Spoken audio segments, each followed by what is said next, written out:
about Atma Kriya Yoga. Welcome here in SBN and welcome online.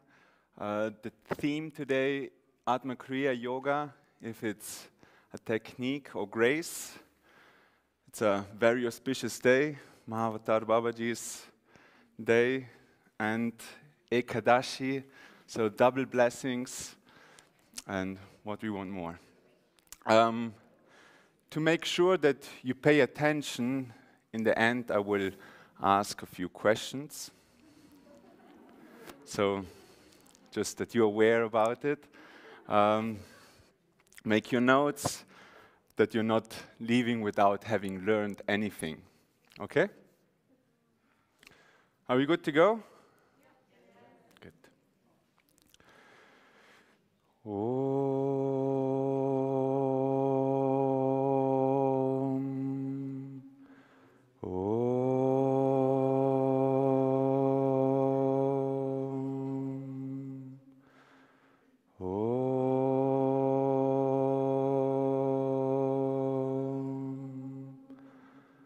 Agyanatimirandasya Gyananjana Shalakaya Chakshurunmeritam Yena Tasmai Shri Gurave Namaha.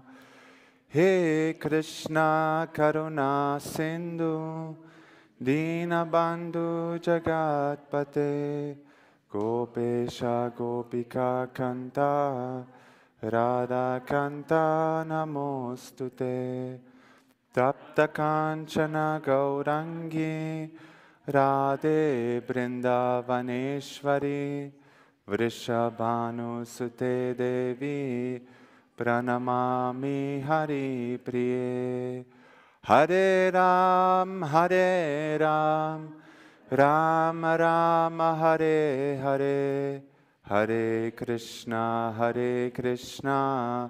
Krishna Krishna Hare Hare. Ya kundentu tushara hara javala, ya shubravastramvita, ya vina varadanda manditakara, ya shveta padmasana, ya brahmachuta shankara prapritibi, devye sada vandita. Samam patu sarasvati bhagavati buddhi pradaham sharade, buddhi pradaham sharade. Om Shri Gurupyo Namaha. Om Shri Swami Vishwananda Namaha. Om Shri Mahavatar Babaji Namaha. Om Shri Mahavatar Babaji Namaha. Om Shri Mahavatar Babaji Namaha.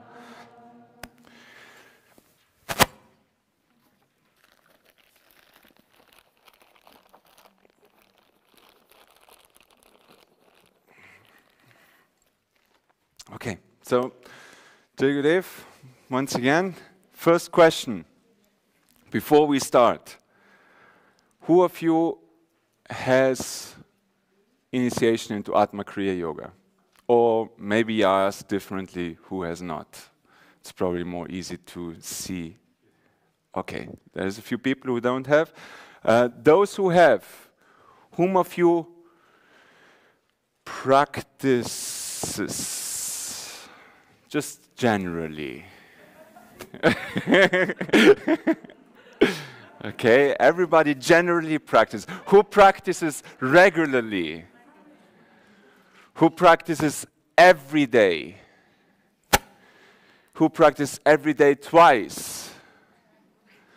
And who of you enjoys your practice? That's good. At least you enjoy it. That's nice. So, as we speak about Atma Kriya Yoga, as we speak about yoga in general, the first question we have to ask is, or we will ask is, who am I? Or better, who are you? I ask myself, you ask yourself. What would be your answer? Anybody? The soul. Anybody else? Huh? A part of God. Anybody else? Love. Anybody else? Human. Devotee of Paramahamsa Vishwananda. God consciousness and spirit. The self. Bliss. Atma. Anybody else? Please switch off your phones.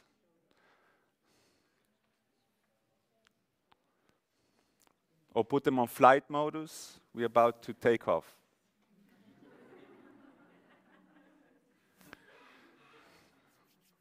Okay, so probably that's the spectrum we have. We are an Atma, we are a divine spark, a part of God, Satchitananda, bliss.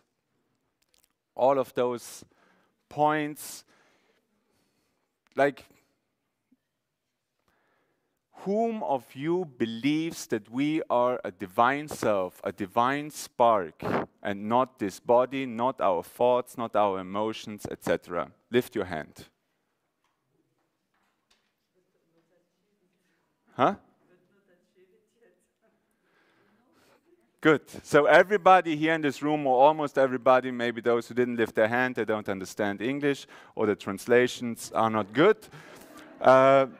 Or you're in the wrong place. Or maybe you're in the right place. Yeah? So all of you believe that you are a divine spark. We got enlightened.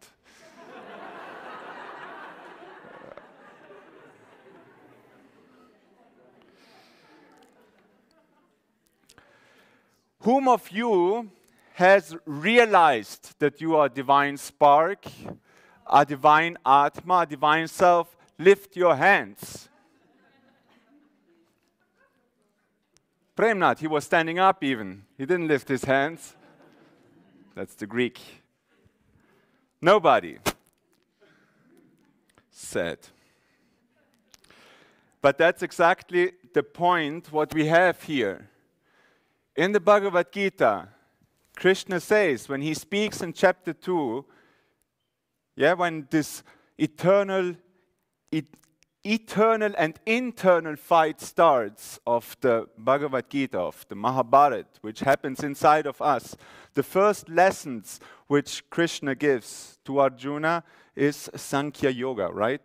Is the explanation that you are not this body. And he makes him aware, you are the eternal self. It's indestructible, ever existing. No fire can burn it, no water can wet it, no knife can cut it. All of those things. And then in chapter 2, verse 29, he says what? One person sees the self as a wonder, likewise another one speaks of it as a wonder. Still another hears of it as a wonder. But even after hearing of it, no one truly understands it. What do we hear from this? That you can talk a whole life about the Atma. You can read whole encyclopedias about the Atma, about the soul. You can have all the theoretical knowledge about the Atma. Nobody knows about the Atma unless you realize it. No one truly understands the Atma. Later on in chapter 7, verse 4 and 5, Krishna explains his higher nature, his para prakriti, and his lower nature, his apara prakriti. And he says his lower nature is composed of the 5 elements: earth, fire, water, air, and ether, of the mind, the intellect, and the ego. And his higher nature is the Atmas. So basically he's saying his lower nature cannot understand the higher nature. You are acting from which space? From your lower nature or from your higher nature? You're here, we are here with our minds, with our egos, with our intellect. We're sharpening our intellect, but still the intellect even is part of this lower nature. Those tools cannot understand something which is from the higher nature. It's like you're going out and want to see with your blank eyes the far-off galaxies. That tool is not made for that. You cannot, with that tool, see the far-off galaxies or the microscopical parts of anything. You need another tool, isn't it? In the same way, Krishna, once he has explained this, he now says, and therefore I will give you now the science of yoga. You want to know it? You want to truly understand it? I will give you the science of yoga. Okay? So, that is why we practice yoga in general. That's why people in general practice yoga. Okay, people practice all kinds of yoga because yoga nowadays, there's all kinds of types of yoga. How to say, for most people, yoga is on Tuesday and Friday evening for 1 hour, or Thursday and Monday evening. But yoga is more. Yoga is a way of living, isn't it? The word yoga normally is to unite, means to unite, unification. To unite what? To unite this limited self with this higher self, what we truly are. Every yoga path aims for that. But in the Bhagavad Gita, Krishna gives many more explanations about what yoga is. And that is especially in the first 6 chapters. The first 6 chapters speak a lot about the 3 main yoga paths, or one of the 3, some, not the only yoga paths, but it speaks mainly about karma yoga, jnana yoga, and dhyana yoga. And if you want to summarize it, the first 6 chapters of the Bhagavad Gita speak about karma yoga in general. But there's mentioned karma yoga, jnana yoga, and dhyana yoga. We will look into it. So what are definitions which Krishna gives? In chapter 2, verse 48, he says, equanimity is the meaning of yoga. So he's basically, that is after a very famous verse, chapter 2, verse 47, where he says, you have the right to act, but only to act, never to its fruits. What is that statement? You have the right to act, only to act, never to its fruits. What does that statement define? Which kind of yoga does it define? Karma yoga. It defines basically the basic idea of karma yoga. You should act in this world, but you should not be attached to the actions, to the results of your work. Being equal-minded in success or failure. If it works out or if it doesn't work out, that shouldn't bother you. If the result is what you wish it to be or if it's not, that shouldn't bother you. You should be equanimous. That is the meaning of yoga. This statement about equanimity is like a statement where he speaks about going beyond duality. You don't care about high or low. Later on, he will speak about this more when he explains what a devotee is. In chapter 12, when he describes the qualities of a devotee, he will say he doesn't bother about hot and cold. He has no enemy or friends. He is like equal in success and failure, in honor and dishonor. Yeah? You are going to a state beyond duality. Where is the state beyond duality? It is when you are connected with this Atma, with this true self, because that is beyond duality. Everything else in this world is part of duality. Hot and cold, high and low. This is the qualities of this world. And as long as you are identified with them, you will have to experience them. Right? That is what he says in chapter 2, verse 14. He says, Matras parsha tu kaunteya shitosha sukha dukkada agama painonityas tam titakshasva, O Arjuna. As long as you are identified with this material body, as long as you are controlled by the gunas, you will feel hot and cold, happiness and misery. They are transitory. They come and go, like the weather. The storm is coming, and then there's sunshine. What do you have to do? You have to endure it. Just keep going. All has an end. Your good times have an end, your bad times have an end. Just go on till you get to that point of equanimity. So this is one explanation. Karma yoga mainly. That's why, chapter 2, verse 50, yoga is the true way of performing action. Still, karma yoga. If you have been in another lecture where karma was explained, the different types of karma, the satchitta karma, the whole bank account of karma, all the actions, all the causes which you have accumulated over lifetimes.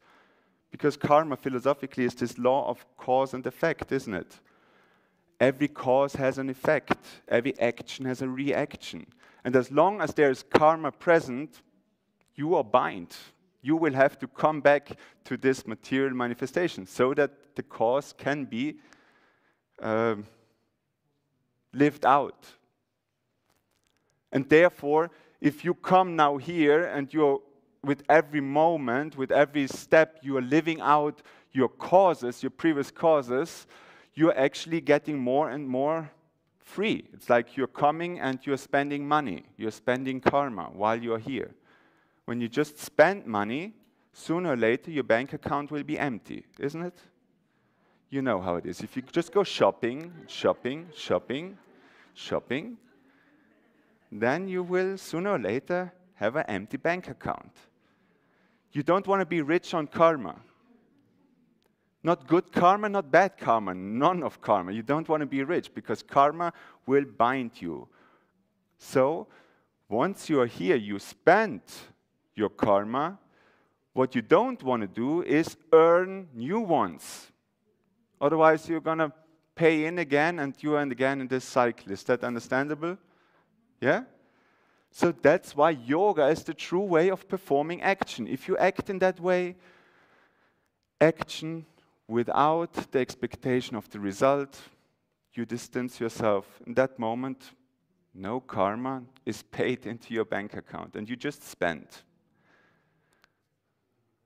Especially for some of the Matajis, maybe, you can easily spend, yeah? The guys also. But I think some of the husbands might agree. Maybe, maybe not. I don't want to come across like too late, probably. Too late. Anyway, another point he says in chapter 6, verse 12. One should practice yoga for self-purification. So when you practice yoga, you're doing self-purification. Guruji says in the commentary of the Bhagavad Gita, when you do your Atma Kriya Yoga, when you are inhaling, you are always concentrating on the Om, infusing yourself with it, reminding yourself continuously of Om, not outside of you, but inwardly. You are purifying each channel, each chamber, each energy point inside your body, and you rise. Everything comes from Om, and everything will go back into Om. There's nothing else. So when you practice Atma Kriya Yoga, or in general yoga, you do it for self-purification. This is in chapter 6, which is called Dhyana Yoga, but it speaks also about Raja Yoga, Jnana Yoga. Raja Yoga, you have heard about Raja Yoga? Ashtanga Yoga, please switch off your phones.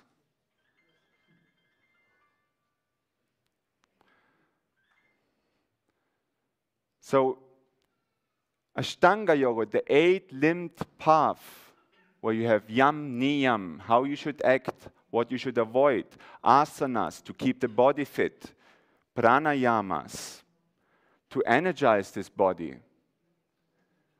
pratyahara, to put the senses within, not to let them stream outwardly, but put them within, go more and more within, dharana, to concentrate, dhyana, to prolong your concentration on the point of your meditation, on the object of your meditation, which will finally culminate in samadhi, where time and space dissolves. This is where purification takes place. This is what Atma Kriya also does. So we have Karma Yoga, we have Raja Yoga, we have Jnana Yoga. Deliverance from suffering is the very purpose of yoga. If you are bodily identified, you feel suffering, isn't it? With every happiness, there comes an equal up and down. Life is composed of happiness and misery. That is where Krishna describes later on in chapter 13. True knowledge is when you know Janma Mrityu Jara Vyadi Dukkha Dosha Anudarshanam. When you perceive that this world is always a cycle of birth, death, old age, and sickness. Yeah, that's the teaching which Siddhartha, the Buddha, has basically given. Life is suffering, there must be a way out of it. Yes, there is a way out of it, yoga. Yoga is the way out of it. Deliverance from suffering is the very purpose of yoga. If you want, we could say this is part of Jnana Yoga. What is Jnana Yoga? Jnana Yoga is this path where you disidentify with this body. I'm not my thoughts. I'm not my emotions. I'm not this body. I'm not this. I'm not this. Neti, neti. Not this, not that. And you like a onion, you peel. I'm not this, I'm not this, I'm not this, I'm not this, till you come to the very center of the onion. So what am I? Who am I? And by not identifying with all the things of this world, with your body, with your suffering, with your ups and downs, with your mind, with your desires, because desires are that thing which causes most of the suffering, isn't it? Yeah? When you wish something, you don't get it, or when you have something and you lose it. That are all things which create suffering. All of this is described very nicely in the Bhagavad Gita. And why I'm using the Bhagavad Gita is because Atma Kriya Yoga is the yoga taught by Bhagavan Krishna in the Bhagavad Gita. It is that yoga. And finally, why do we practice yoga? Through this yoga, one gains that equal vision. Sama darshana. Once you have realized your true self, you start to see that this Atma is also present there and there and there and there.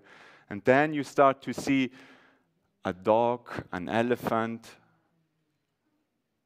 a brahmana, a saintly person, a priest, or a beggar, or anybody as the same, because that divine spark is everywhere present. Everybody is that divine spark in essence. Just sometimes it's covered a little bit more, a bigger onion, and sometimes it's less covered. All of these things are reasons why we practice yoga. Yoga is to repeat. Yoga is to unite the limited self, what we think to be, with the ultimate self, what we truly are, this Atma, which you all said you believe to be. But not just to know it intellectually, but to really realize it. That is what yoga is for. And then he says, yoga, the meaning, equanimity is the meaning of yoga, to become equanimous, calm, beyond suffering, beyond ups and downs, acting in this selfless way, non-attached way, so that you come to this point of having an equal vision. All of this is in yoga, and it is important that we are really thinking, why are we practicing yoga? Because there's so many people practicing yoga, but yoga can also be dangerous if you don't have the right intention why you do your yoga. Because with any yoga, not just Atma Kriya Yoga, with any yoga practice, you will develop certain siddhis. That's just natural. You practice, you evolve, and certain powers will be developed. And if that is the reason why you do yoga, then you will become a little Hiranyakashipur.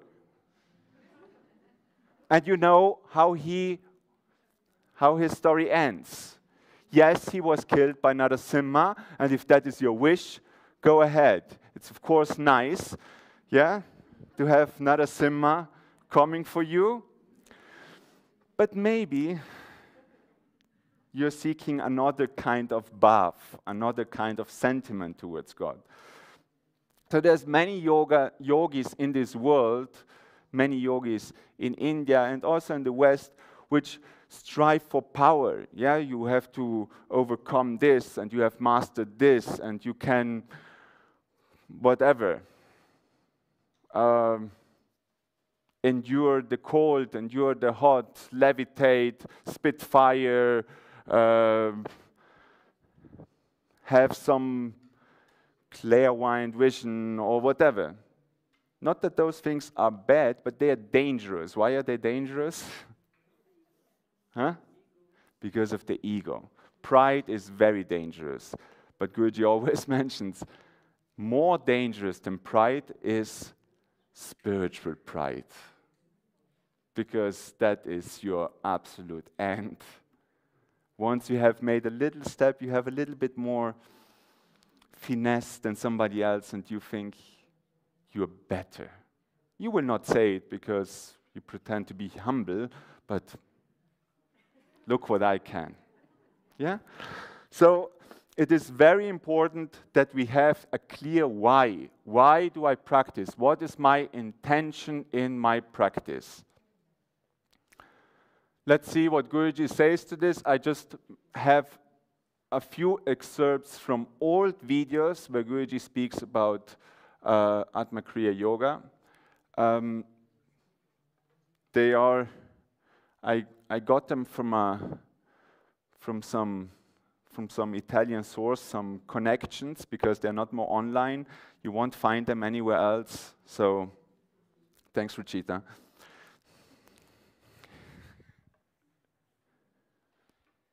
Okay, so maybe let's go back, put on the sound, otherwise we are.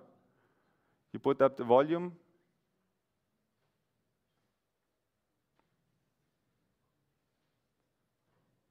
Can I? No.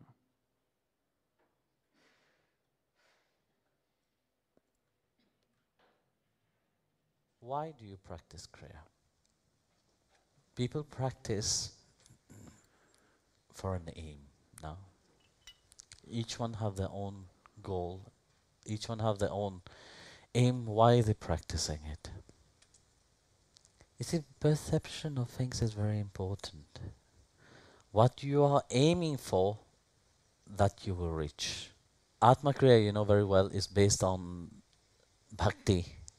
How can that the exercises, which is in Atma Kriya, link and awake that bhakti?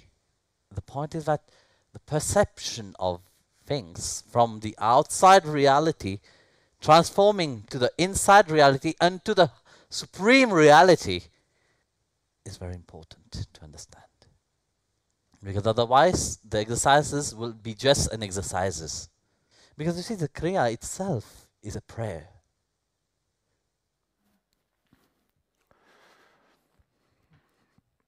So you can see here, Guruji mentioning also where you focus on, that's very important. What is your intention in your practice?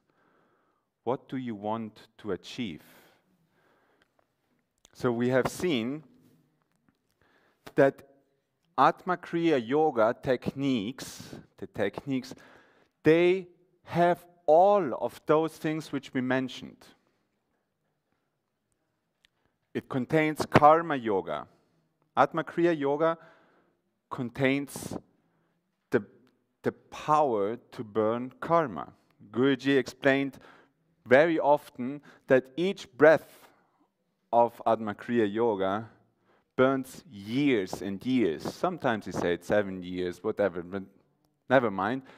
Every breath burns years of karma. Can you imagine? No.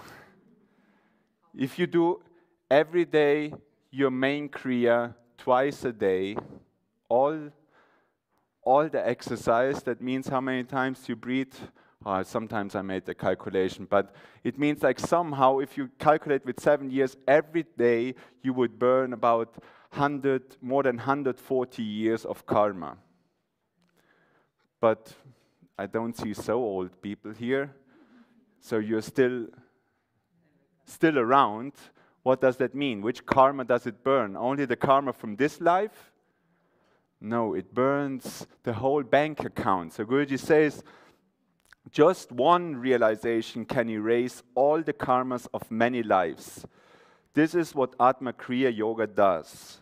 When one practices Atma Kriya Yoga, one cleanses karmas that have been created through many, many lives, as well as the karma that is being created now. It comes up and Atma Kriya Yoga makes it disappear. Finished. It helps one to free oneself fully from the cycle of birth and death. That is the power which is held in Atma Kriya Yoga about dissolving karma. But have you ever heard Guruji telling you, you should focus on dissolving karma when you practice your Atma Kriya Yoga? No. On the opposite, he says, do not focus on that. That is happening separately. You should not focus on that. Because, like Krishna says in the Gita in chapter 4, verse 16, even the sages are confused with the law of karma. We don't understand karma. Karma is so complex. So don't start to calculate like, okay, let me do another few months and I got it. Yeah? Because he says you might dissolve so much karma in one practice, but do another, not even action, just thought, which creates so much more karma than you just dissolved. Yeah? So, Karma Yoga is included. Jnana Yoga. What does Atma Kriya Yoga mean? Atma, what does Atma mean?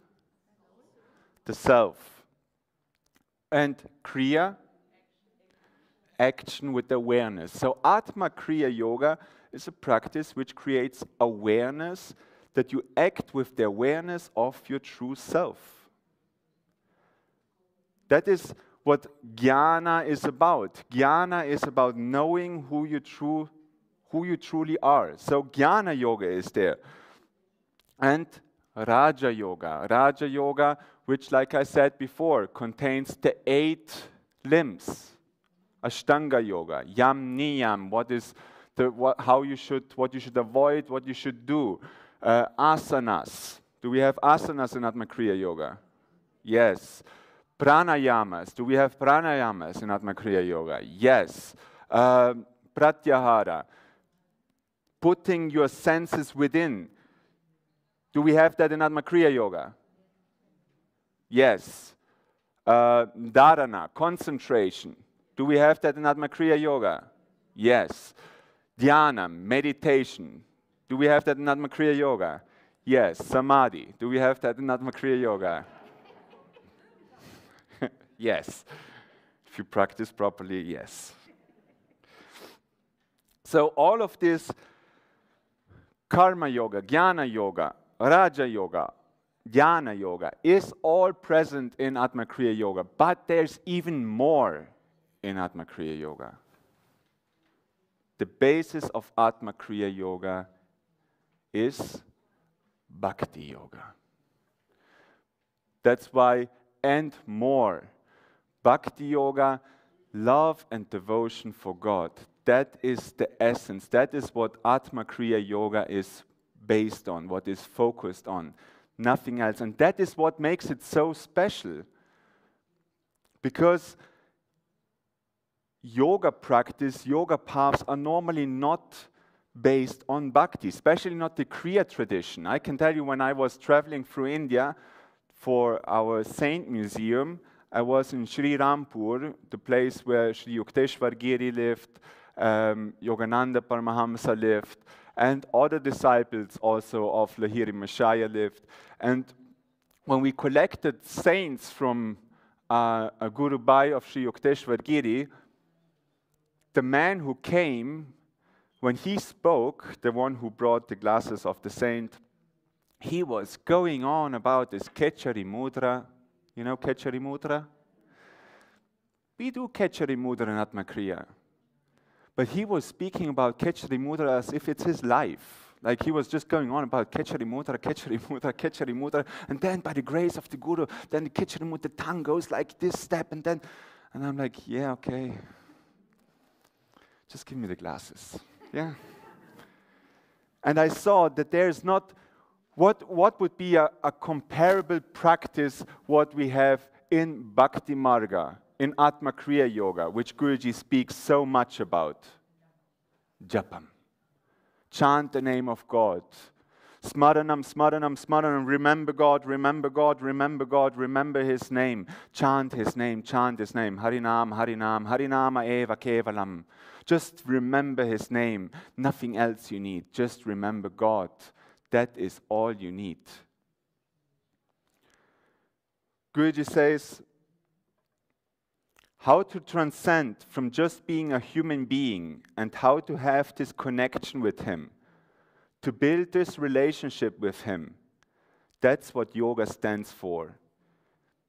In the Bhagavad Gita, we talk about yoga, but yoga is this eternal relationship which we have with God. Atma Kriya Yoga, yes, it burns your karma. Yes, it purifies you. Yes, it gives you more awareness. Yes, it makes you more peaceful. Yes, it brings up a lot of stuff. All of this does Atma Kriya Yoga, but none of this is the purpose of Atma Kriya Yoga. Atma Kriya will give you self-realization. Yes, it does, but not even that is the purpose of Atma Kriya Yoga. Atma Kriya Yoga is there to give you God realization. And there is a difference between self-realization and God realization. You are a part of Him. Mam evam sho jiva loke. I manifest myself. Krishna says, I manifest myself as the embodied soul. A part of myself, an atomic part of myself manifests as this embodied soul. So we are all a part of Him. Like there's this body. This body, we say the body, but the body is composed of flesh and blood and bones and cells and organs, isn't it? But we don't say the composition of flesh and bones and blood and organs and the brain. We say the body. The same way we say God. God is one. Advaita. He is not two. There's only God existing. He is one. But he's Vishishta. He is qualified through his parts. That's why Vishishta Advaita, a qualified unity. Like this body is composed of many parts. We say the body, but the body is qualified by its part. Like we say the car, we don't say the composition of rubber, metal, cylinder, consoles, and no, we say a car. We don't say all those things. The same way, we are part of God. Like this finger is part of this body. Same in quality, but different in quantity. The same blood, the same DNA flows through this finger. But this finger cannot claim, I am the body. Isn't it? This finger can say, I am part of the body. This finger has certain duties. This finger has certain limitations. This finger has, above all, absolute dependency to this body. When you cut off this finger, it is absolutely worthless, isn't it? The same way the Atma is part of God. It has absolute dependency on God. So the finger can, through a lot of effort, through yoga, you can realize yourself, yes. Self-realization is possible by your own effort. It is damn difficult, and there's a lot of obstacles, yeah, a lot of tricks where you can downfall, but it is possible. But God realization, that is not possible. That is only possible by His grace. God realization is only possible by His grace. But that's why here it says Atma Kriya Yoga as a technique. The technique includes all of those things. The techniques include all of those different yoga practices. But in the end, we need grace. The theme is technique or grace. What is it now? Is it technique or is it grace? Maybe it is both. So, if the technique is there, what do we need the technique for? In chapter 6, verse 20,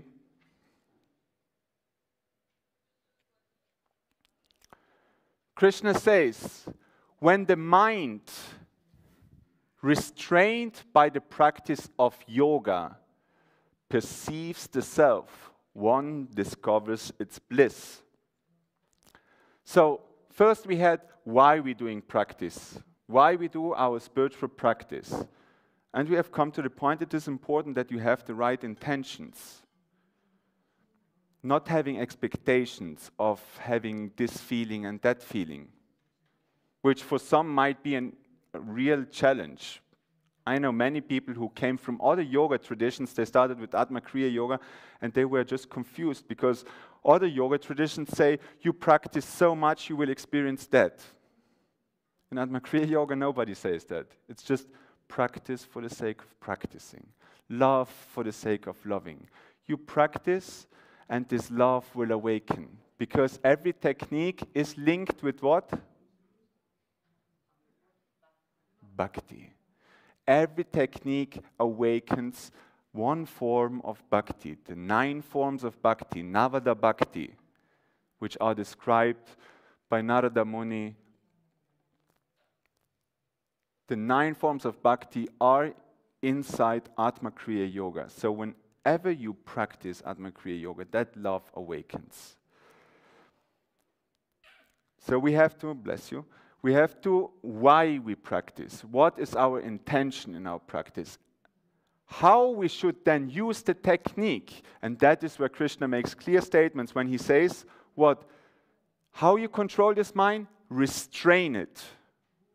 What does the mind? The mind always goes. The mind is like the wind. Arjuna says, no? He says like, Krishna, I understand what you're saying, but to control this mind, it's like a monkey, yeah? It's like jumping from one tree to the other. You know how it is when you go meditating, you sit down, Om, lunch, Om, money, Om, work, Om, children, Om, whatever. You're everywhere, but not there where you should be.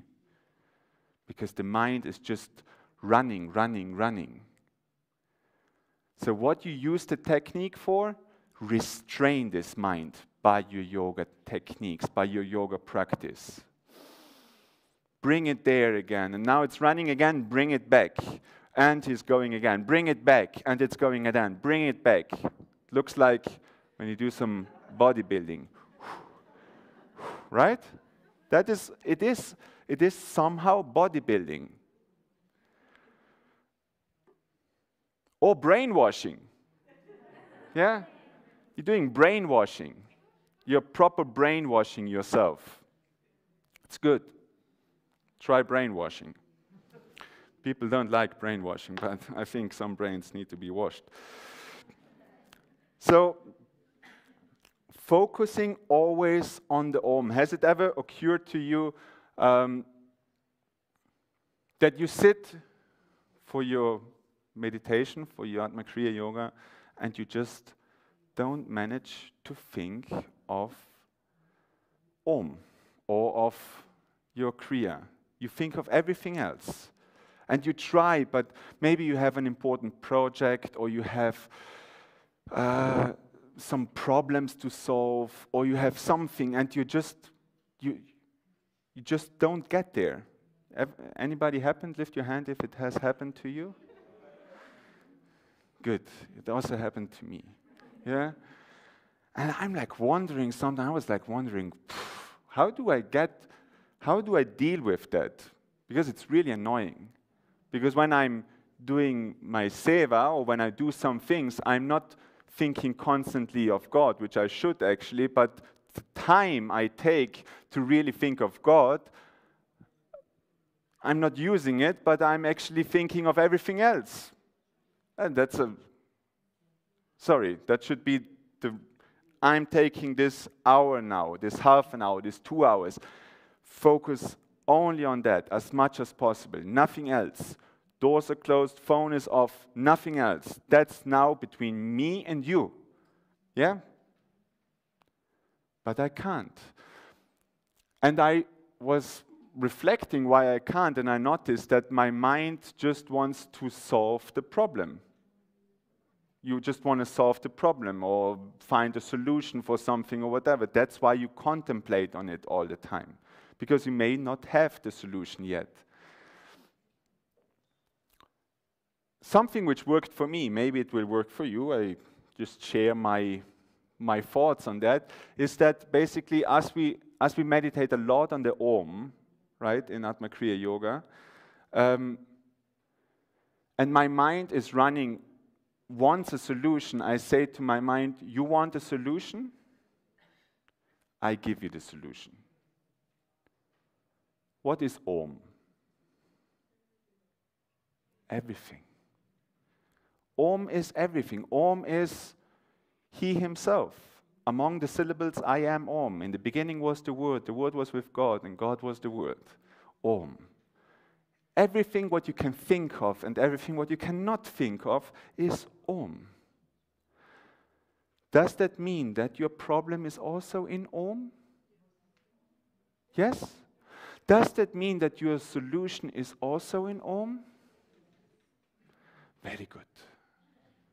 So mind, let's find a solution. We have rationalized about it, we don't know the solution. Let's just ask Om. Let's just think of Om. Maybe solution comes.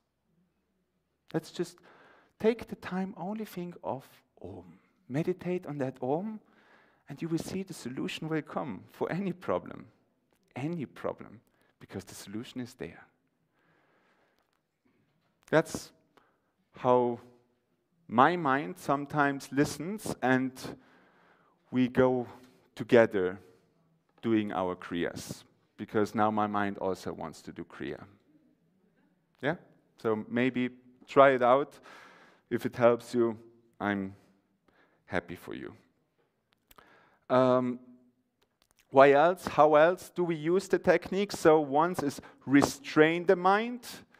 And the other thing is, in chapter 8, verse 10, he says, with the strength of yoga, one should maintain an unwavering mind. Single-pointed minded. This is you do by the strength of yoga, by the strength of your practice. You have now done a lot of bodybuilding, and the more you become strong, the more you keep it there. Nada Kriya. Very simple, but very simple, isn't it? So having a single-pointed focus, that's what you use the technique for. I was always impressed when Guruji said it, also other saints like Ramakrishna Paramahamsa, he said always, if you want to have the vision of God, you have to long for Him like a fish out of water longs for water. Okay, I'm no fish, but if I turn it around, I like very much to swim, and when I'm in water, I like to dive. Anybody else here? If you do that, try sometimes to dive to the bottom of a lake or a pool or whatever, and has it ever occurred to you that maybe you are running out of breath? Once you're on the bottom of this lake or of the sea, you're running out of breath. Now you're pushing yourself up and you're swimming up. But you are stressed because you are out of breath. What is going on in your mind? What is going on in your mind? Huh? Air. Isn't it? My mind is going on air. Like I just want air. I need to get out of here. Even if there's like a multicolored fish passing by or some turtle, I'm not like stopping suddenly like, woohoo, nice. I'm not interested. I need to get out of here. I need air. Isn't it? Single-pointed minded. These feelings, I must say, if that is the minimum feeling, the minimum longing I have to have, that I have the vision of God, I know why I don't have the vision of God. Because I had a good sleep, I had a nice tea in the morning, I'm sitting in the warmth. Yes, I want God. Yes, I'm longing for His love, but not like I longed for that air. Do you get what I mean? So that's why I always came to the conclusion, I need to long for the longing. I need to long for the longing. I want more longing. So if your heart is burning, be happy about it. Because sometimes people come and they say like, my heart is burning and it's even painful. How can I make it stop? Are you sure you want to make it stop? No. That burning is grace. That burning, that longing, that is so beautiful. Long for the longing. But with the strength of yoga, with the strength, use the technique. Use the technique to have an unwavering mind, to focus on God. Om Namo Narayana, Om Namo Narayana, Om Namo Narayana. Throughout the day, always bring it back to that point. Always bring it back to God. Always bring it back to what the purpose is, to love Him, to serve Him. Everything, always bring it back to Him. Like he says in chapter 6, verse 47, amongst the yogis, the greatest is the one who has faith in me and love for me. Like we heard today in the temple, satsang, the greatest yogi is the one who has devotion and love for God. So focus on God, focus on God. Do everything for Him, everything for His sake. Every breath you take, every step you make. Kayena vacha manas indriyarva putyatmanavat prakritets bhavavat karomi yatyatsa kalam parasme narayana eti samarpayami. The Vishnu Sahasranama ends with those words. Every thought, every word, every action, every sense, everything that I have and not have, everything, make it a service to you. That is where my focus should be. Not for myself, for you. If you have that kind of mindset, and you remember that, cultivate that, all of those other things will automatically happen. You will become more equanimous. You will not bother about high and low, because Krishna Arpana Mastu, it's not in your hand. You have done your best and leave God the rest, isn't it? But you do your best. You're not suffering because you have not the expectation that it should be this result or this result. You're just doing it to serve. I'm giving it. I'm giving it. Then it's up to you.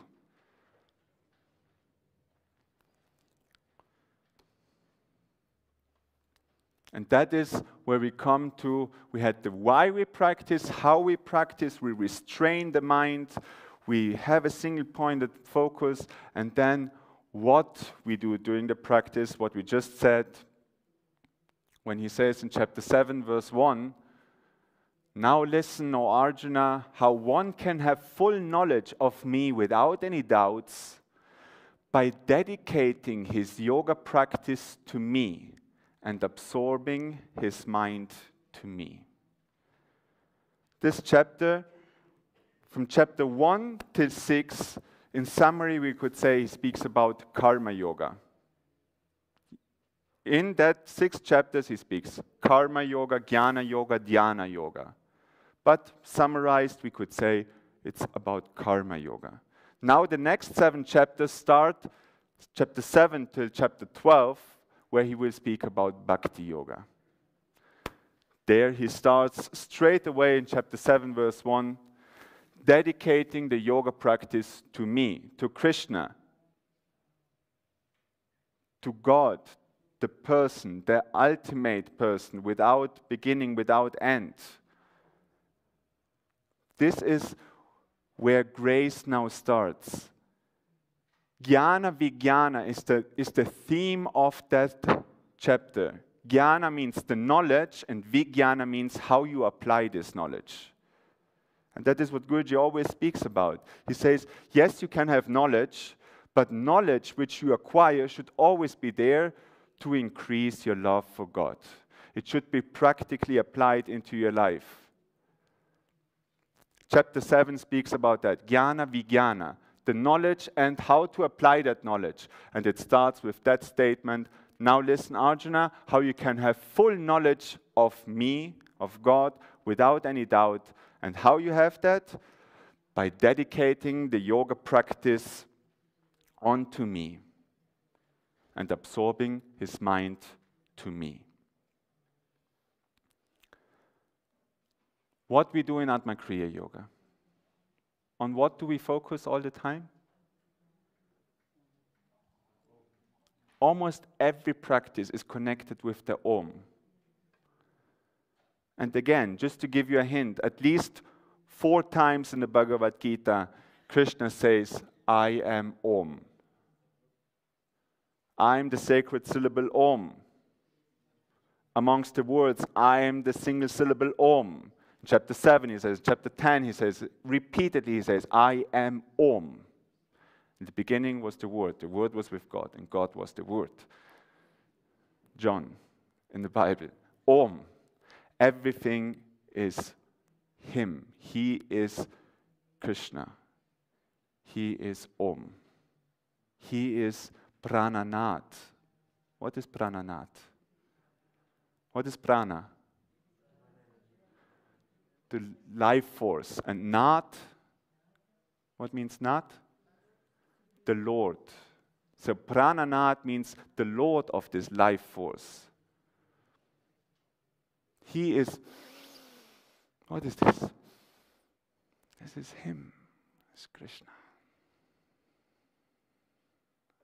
I'm the taste in the water. I'm the smell of earth. I'm the radiance of the sun. I am the heat of fire. All of those things, Krishna said, I am. Who is that? Krishna.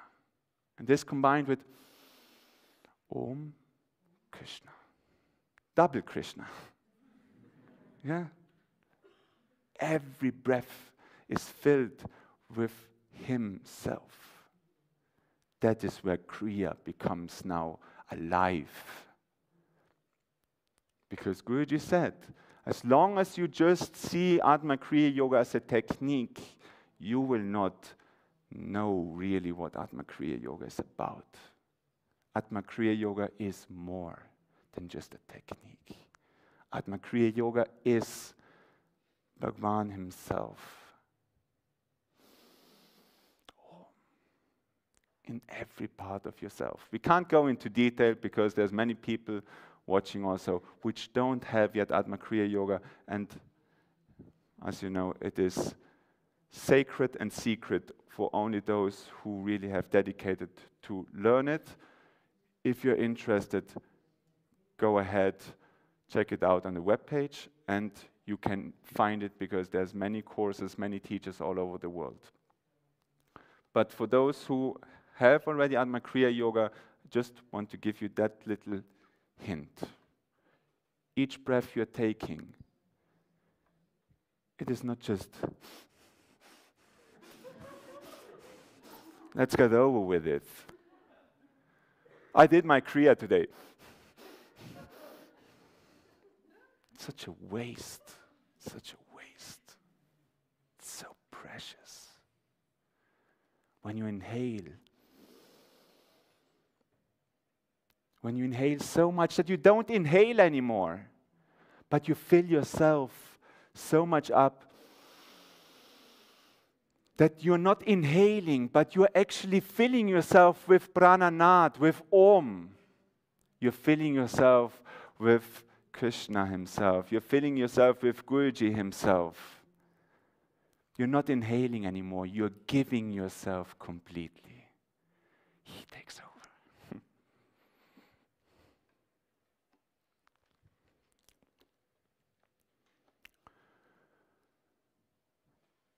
That's how we should do our practice in Atma Kriya Yoga. But as Atma Kriya Yoga is not just when we sit and do our practice, it becomes everything. Our whole life is Kriya, action with awareness. And the best is if our whole life becomes Atma Kriya, action with the awareness of ourself.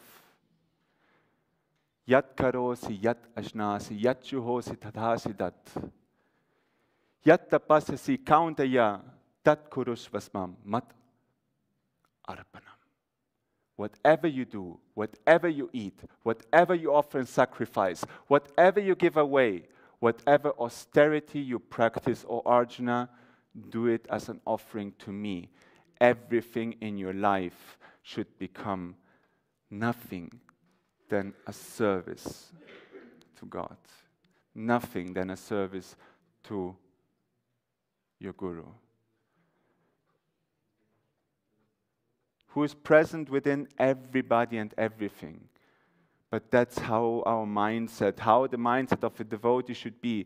I'm here to serve. I'm here to love and serve.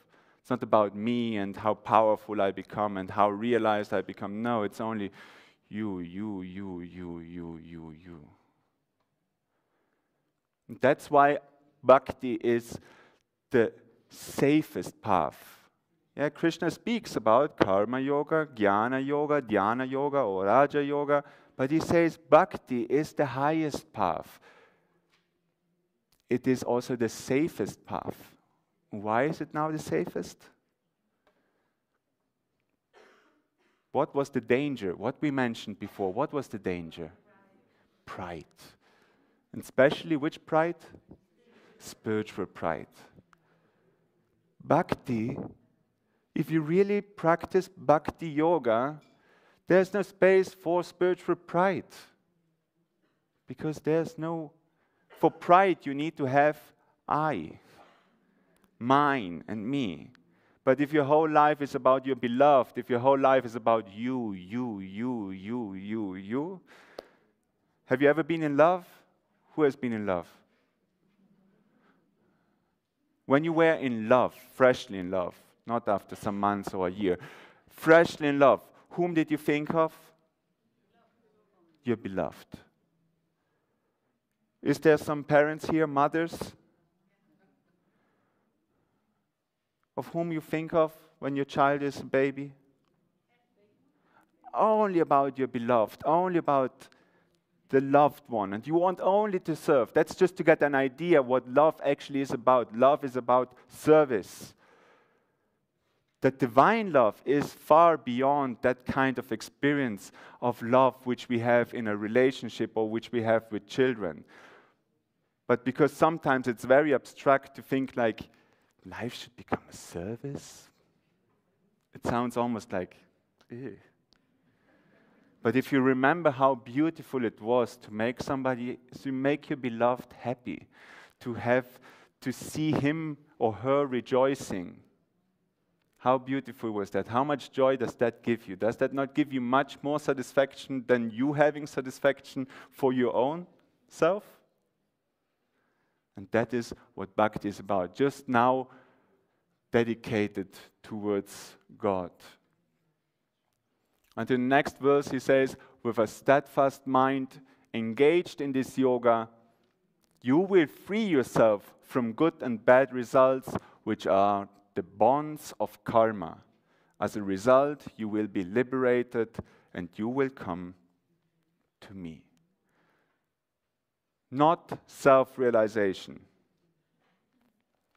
God realization. You will come to me. Which is a step beyond where His grace is present. You will come to me. He makes two statements in the end of chapter 9 verse 34, and before the famous Charama Shloka, chapter 18 verse 66. In chapter 18 verse 65 he says, Man mana bhava mat bhakto matyaji mam namaskuru mam evashyasi satyam te pradijane priyosime. Focus your mind on me. Become my devotee. Worship me. Bow down to me. If you do that, I guarantee you, you will come to me. Why? Priyosime, because I love you. God loves you more than you can think. There's this nice saying of the Divine Mother in Medjugorje, which the visionary saw when she says like, if you knew how much I love you, you would cry out of joy. The love was what God has for us, the love what Guruji has for us, all of it is contained and all of it is given if we just have our focus on Him. Mam ekam sharanam vraja. Make Him your only refuge place. Seek first the kingdom of God. Everything else will be given to you. He should become number one. Number one. God should be one. If God is one in your life, everything else becomes much more beautiful. If you have God in your life, first, if you have a nice relationship, you add that 0 and 1 becomes 10. You get children, you add another 0, becomes 100. You have a nice house, you add another 0, it becomes 1,000. You have a nice car, you add another 0, 10,000. You go for a nice holiday, you add another 0, 100,000, etc., etc. You have everything in this world what you want. You have the one in front, everything else multiplies its value. You remove the one, just remove the one in front. You can have infinite zeros. Infinite zeros still stays 0. No value. Not in this world, nor in the next. So make God your first focus. Make God your first focus. Kainkariam, eternal servitude. The next, Guruji. If your sadhana is just to do the sadhana because for the sake of just doing the sadhana, then you will not advance anywhere. Of course, your karma is being burned, but should not be the aim of your sadhana. It's not to do the kriya because your karma is being burned. Atma Kriya is infused with the 9th form of bhakti, like I was saying earlier. And the aim of bhakti is to serve the Lord. No? The aim of bhakti is to attain the Lord. No? God realization is the grace of God Himself, where He reveals Himself.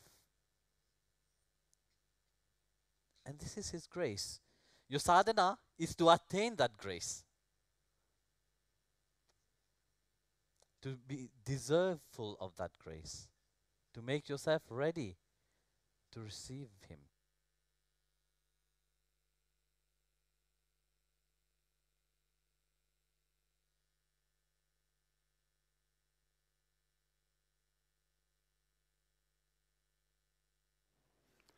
Atma Kriya Yoga is grace. And you should practice, like Guruji says, practice Atma Kriya Yoga to get this grace, to become deserveful of this grace. That's what he just said, right? Which is a little bit a weird statement if you think about it. Because grace is normally something which is considered undeserved. We have the concept of karma. What is the concept of karma about? You get what you deserve, isn't it? Every action has a reaction. Then we have the concept of mercy. What is the concept of mercy? You don't get what you deserve. Isn't it? Karma, you get what you deserve. Very fair. Mercy, you don't get what you deserve. Because God is merciful. He spares you. You should get a proper kick into your... But He says, no, I'm merciful. And then we have grace, which is the concept you get what you don't deserve. I repeat, karma, you get what you deserve. Mercy, you don't get what you deserve. And grace, you get what you don't deserve. Complex or understood? But Guruji says you have to deserve grace.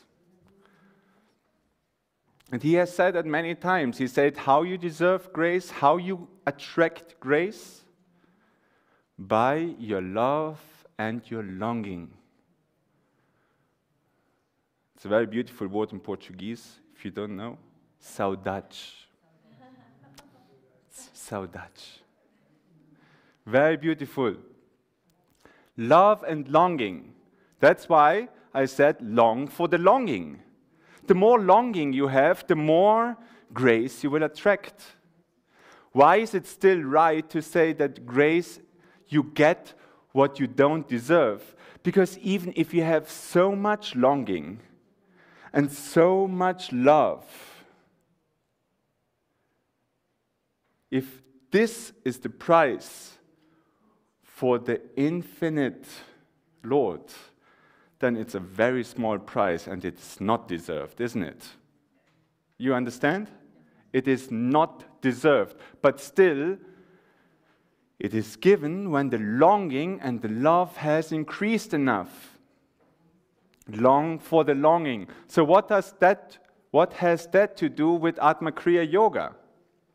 Well, there we can come to a very, very simple, logical conclusion.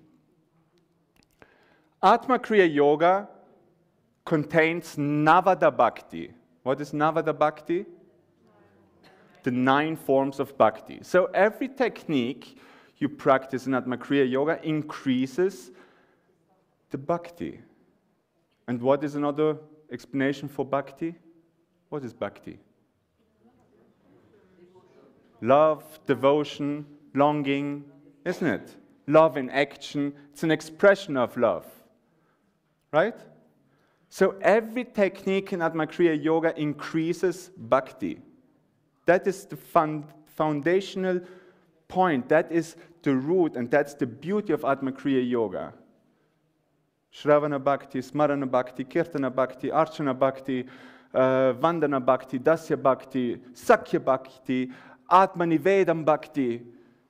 Yeah, through Shaktipad, the grace in the Shaktipad, through the master which is physically present, which contains the grace of all the masters, from Mahavatar, Babaji, Guruji, all the masters are present there. Kriya Shakti, one word, one name of the Divine Mother herself, infused into you, activated into you, like putting on the car. And with every breath, you're like, and this energy is purifying you, transforming you. You're just doing it. But they are all there. The masters are there. The mother is there. Everyone puts you the way you have to be. Right? So Atma Kriya Yoga increases bhakti. Atma Kriya Yoga is bhakti. It is based in bhakti, love and devotion for God. A is B. So far, so good. Bhakti attracts grace, isn't it? Guruji said you have to be deserving. How you deserve it? By love and longing. Love and longing is another word for bhakti. The more bhakti you have, the more you have love and longing for Him. The more you have love and longing for Him, the more you attract His grace. Right? So, B is G. Bhakti is G. You can follow? Yeah? Means, i.e., conclusion, Atma Kriya Yoga is grace. Because if A is B and B is G, then A is G. Right? So Atma Kriya Yoga contains the grace of God. It attracts the grace of God. When you practice your Atma Kriya Yoga, your love with every breath, this self of you will be nourished. The love will increase. The longing will increase with every breath you're doing. And the more you practice, the more this love increases, the more the grace will flow to you. The more the grace will come to you. To those who are constantly engaged with me and who worship me with intense love, I give them the realization by which they come to me. Chapter 10, verse 10 of the Bhagavad Gita.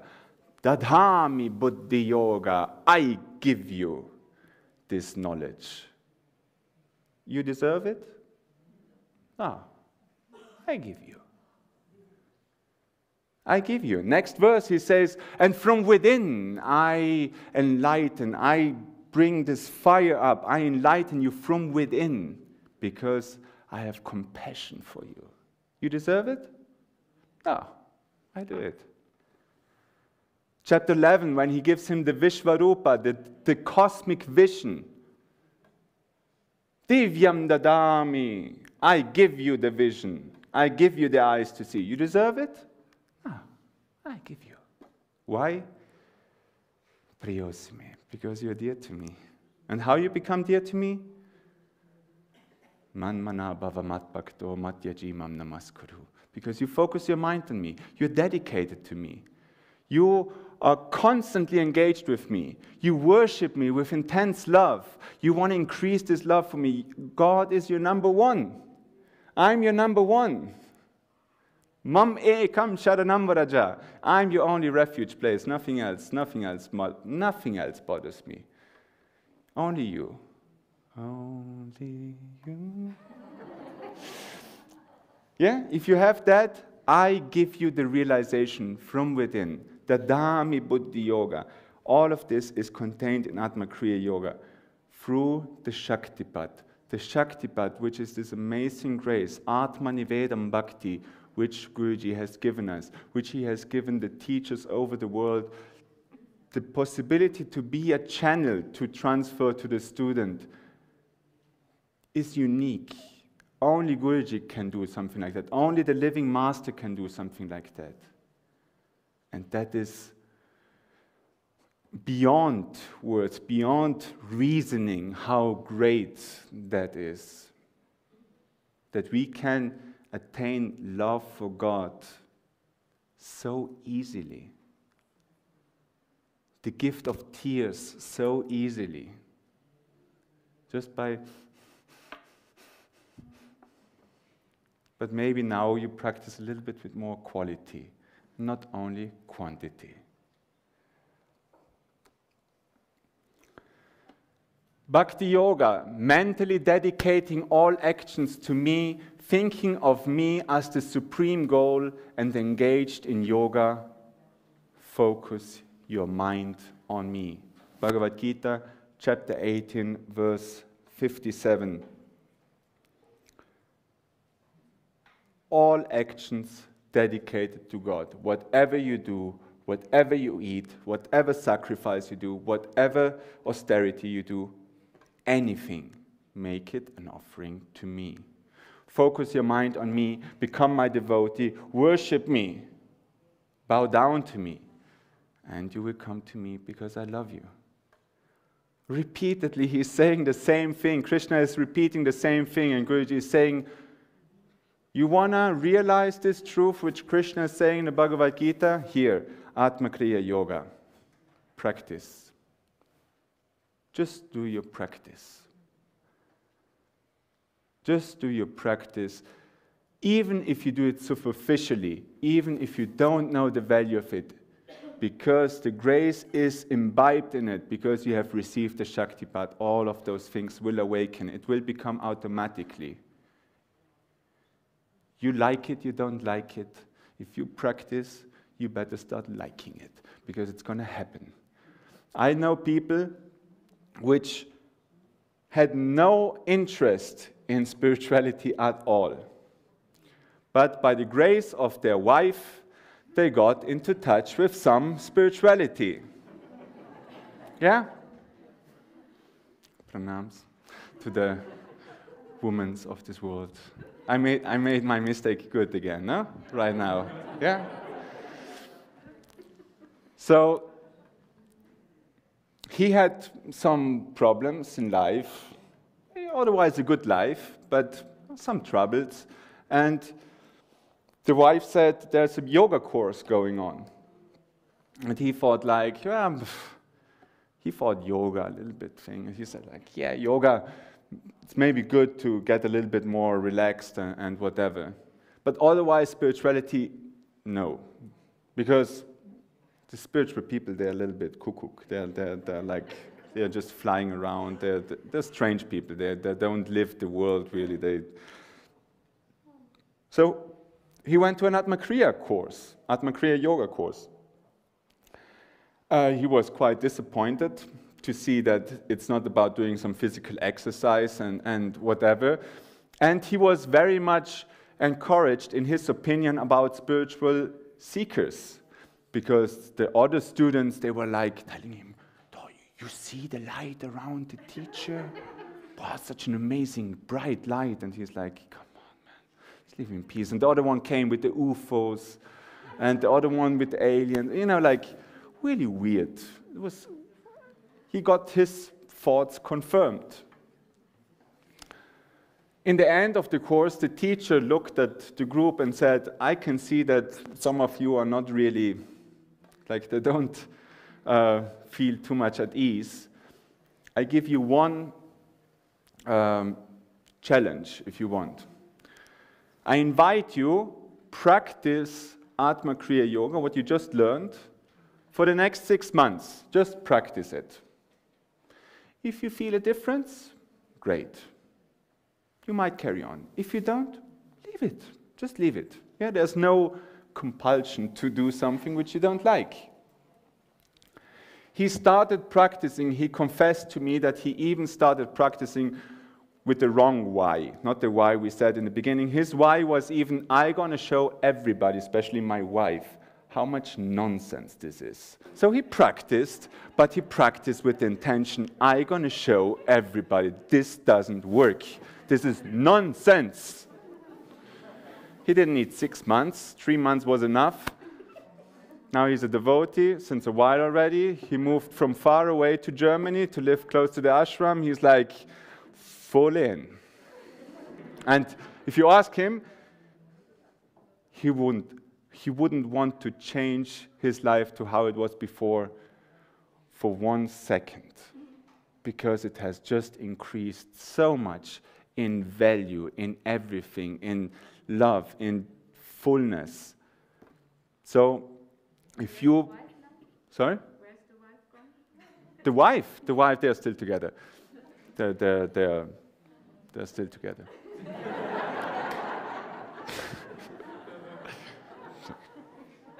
Personal stuff here.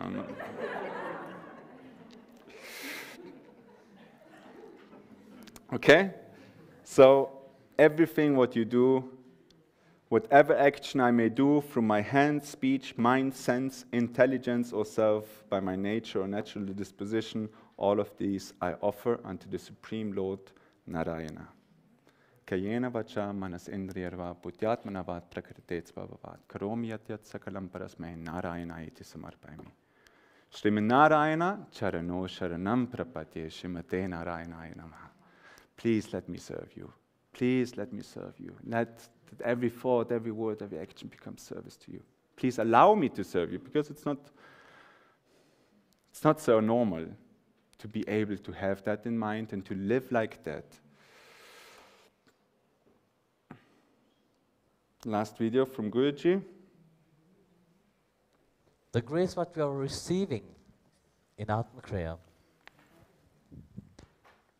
the blessing which you carry inside of you through the Shakti path, which you have received and which you have kept alive through your sadhana, through the love you have, is not just a normal blessing. You have this blessing.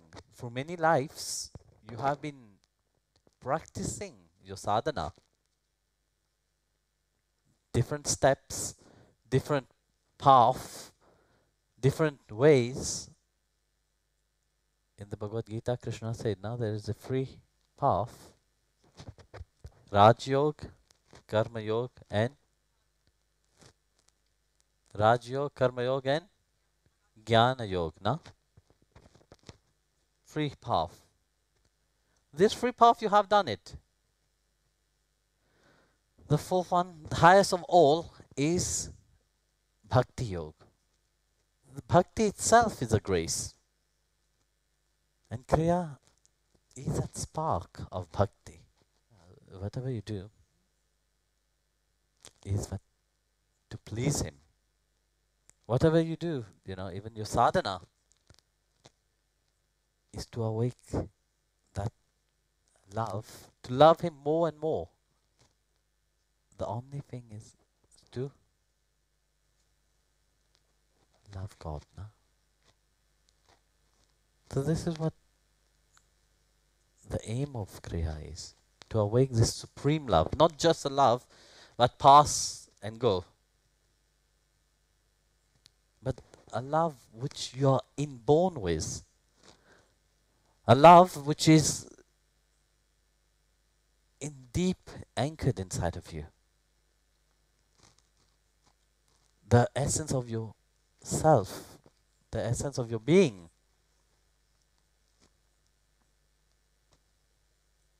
Then you will see what is God realization stand for. Then you will see what the sadhana, what you're doing, the exercises you're doing, is filled with so much love into it. From the tiniest things to the biggest one. It's all infused with the divine energy. And to perceive that, your perception of what you do must change.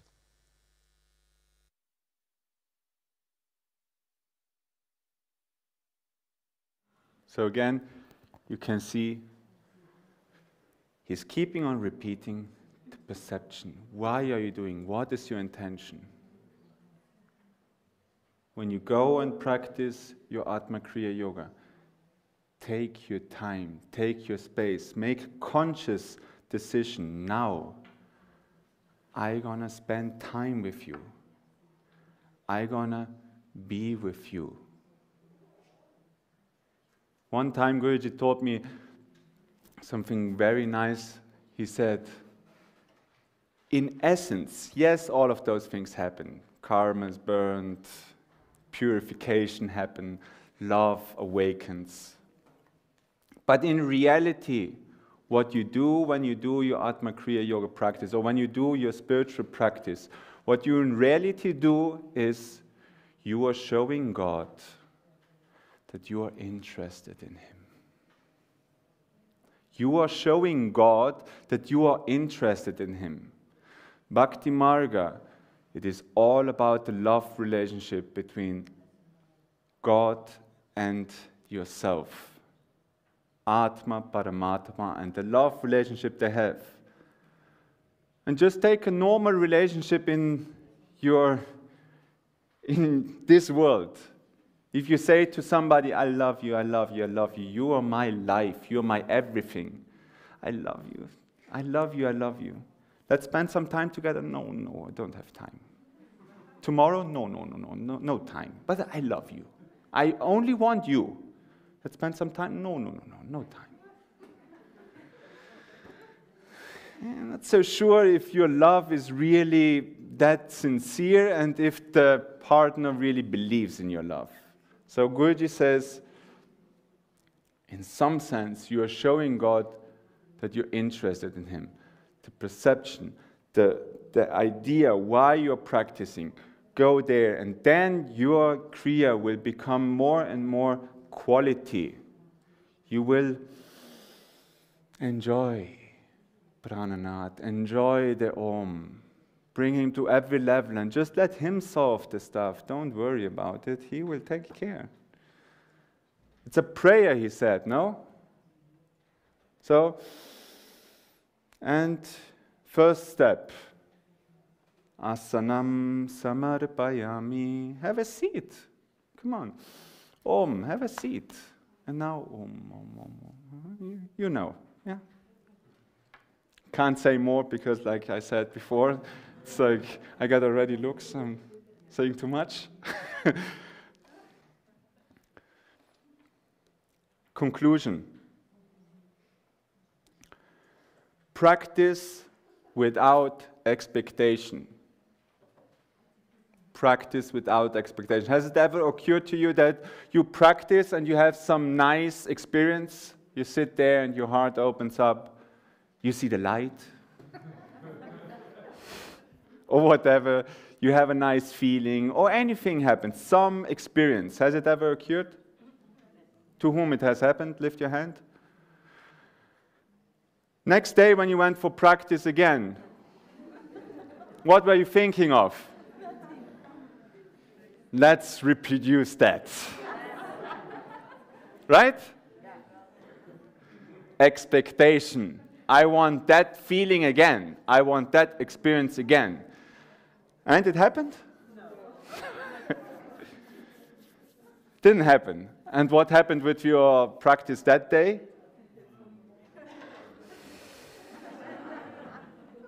Because like he says, out of attachment, desires are developed, and when the desires are not fulfilled, then you get upset, angry, and then imagine how you're going to enjoy your Kriya when you're like sitting there and you're upset that you don't feel what you felt once, blah, blah, blah, blah, blah. But if I can give you a thought to that, you're probably not getting that experience again, firstly, yes, because you have an expectation, but secondly also because if you keep that expectation, you're actually limiting yourself. Because that was not even a teaser, that was not even a taste of it. The most amazing love you might have experienced, at least I cannot say about you, but I can say about me, like something which has just overwhelmed me, and like I need nothing else. Nothing else. You don't know what's going on, but tears are just flowing, and it's just more beautiful than anything else. But even that, I'm sure it is not even a drop of the whole ocean what he has to offer. So don't get stuck on that. Just let him give. Dadami putiyo. Let him give what he wants to give. Don't get attached to it. Enjoy when it's there, whatever you experience, enjoy it.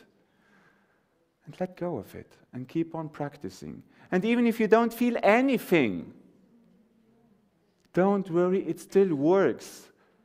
You don't hear the anahata sounds, don't worry, they're still there, even if you don't hear them. It works. You do your kriya, you do the techniques, the grace is present in the techniques through the Shakti, but the grace is there, the love will increase automatically. You don't need to worry about those things. But of course, the more you put love into it, the more you like into it, the more you put quality in it, the more you might experience the beauty of it and the depth of it. Because I'm honest, when I got taught Atma Kriya Yoga in the beginning, having practiced many different yogas over many years, I was disappointed. Because I read so much about Kriya Yoga, how it is the highest, the crown jewel of yoga. I thought, like, after I have learned it and got the Shakti, but it must do like boom. But it didn't boom. But once you start practicing, suddenly, and the more you practice, the depth of it is just, there's the fullness is in there. So practice without expectation. Practice to express and to increase your love for God. That's why you should practice. To increase your love for God, not to attain something, not to become something. No, just to love God. And the techniques of Atma Kriya Yoga help you to perceive the grace of it. The more you restrain your mind by your yoga, the more you put it on a single pointed focus, the Guru, Krishna, Om, the more all of this grace will be perceivable. It is always there. You perceive it, you don't perceive it, it is always there. But the more you make the effort, the more you will perceive it. Jai Gurudev. Any questions?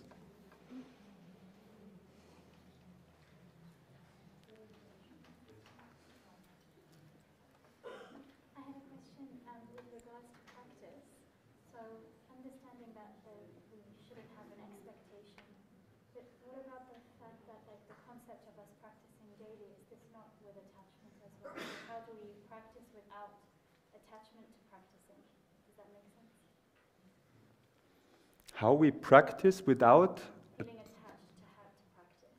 feeling attached to have to practice. Well, you see, I try to repeat the question. So we should practice. I say we should practice without attachment, but isn't the attachment to practice even an attachment? And how we should deal with that? Is that kind of the question? Good.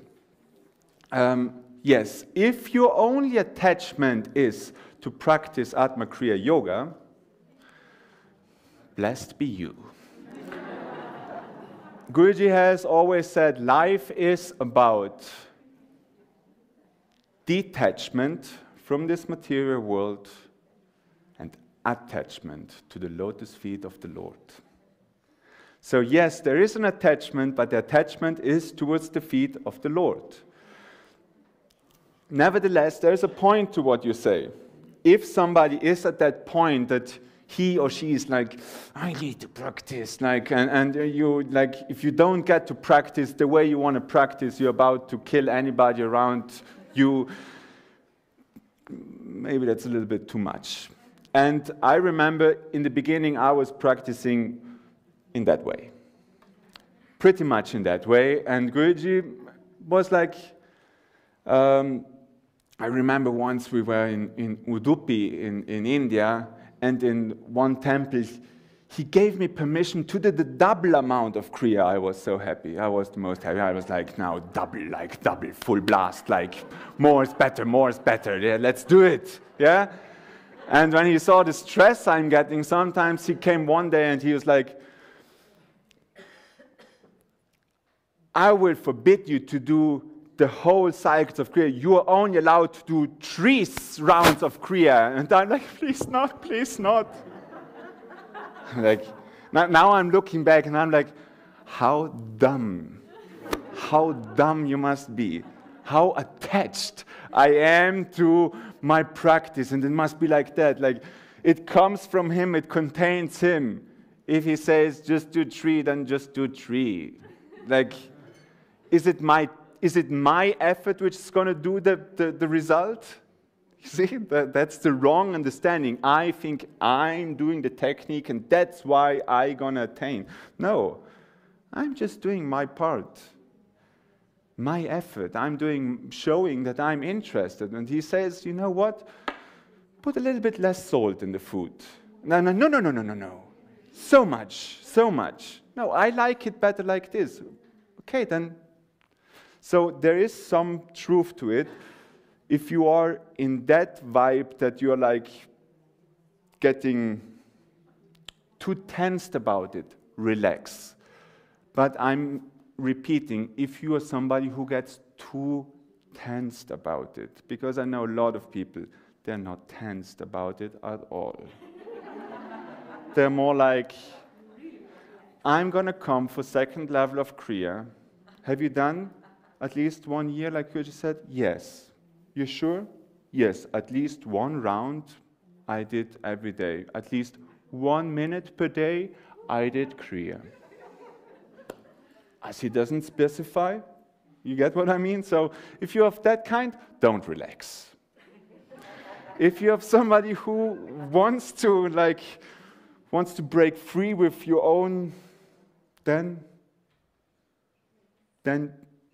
relax a little bit and enjoy it more. You see, that's this balance between discipline and enjoyment, doing it with love.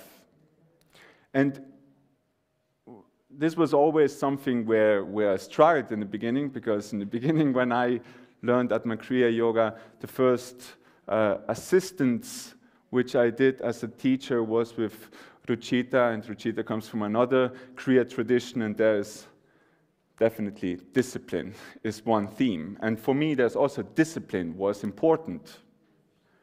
And then I had discussions with Swami Tulsidas, who had many ways of encouraging people to do Atma Kriya Yoga and giving them like, you can do it very quickly, even just one minute, you do 1 round, like just to get them even to start with it. And we had sometimes this fight. What is more important? The quality, doing it with love, or the discipline? And my first Atma Kriya Yoga student, he was following another tradition for more than 20 years. And every day at 5 o'clock in the morning, he stood up and meditated for at least 1 hour. Then he got to know Guruji, and he learned Atma Kriya Yoga. And once we were in Italy, Guruji was also there. He confessed to me, he said, I have some issues with practicing Atma Kriya Yoga. I'm just falling back always into my old practice. What should I do? And my mind was saying, discipline. Just put yourself together and do it. But I thought, I'm saying nothing, let's ask Gurudev. So I asked Gurudev, and Guruji said, just do one round of main Kriya. And I'm like, what? You're now confirming something which I actually wanted not to be confirmed.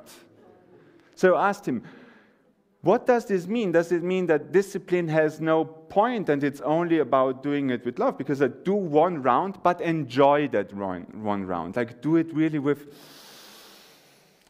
like, enjoy. Enjoy the breath, enjoy his presence, enjoy. And then Guruji said, no, that's not what I said. To be able to enjoy it, to be able to do it with love, you have to have discipline. Only when you have discipline and practice with discipline, you will come to the point that you can do it with love. But that person has no issue with discipline. For more than 20 years, every single day, 5 o'clock in the morning, punctually, he does his spiritual practice. That person has no problem with discipline. He just needs to get the taste of it. Right? So discipline and quality, they go hand in hand. Don't think, today I'm not in the mood. I'm not going to do it with love, so I'm not going to do it. I don't recommend that. It's the continuation. Make it a habit. Human beings are, to some extent, some level, animals of habits. Just program yourself that when you don't have a little time where you sat down and took time for yourself, you feel like something is missing. If you don't have your lunch in the afternoon, you notice something is missing today. I haven't eaten. If you haven't done your Kriya, you should feel the same on your spiritual level. Something is missing today. I want to eat. I want to do my Kriyas. And then, of course, balanced. Yeah? Any other questions?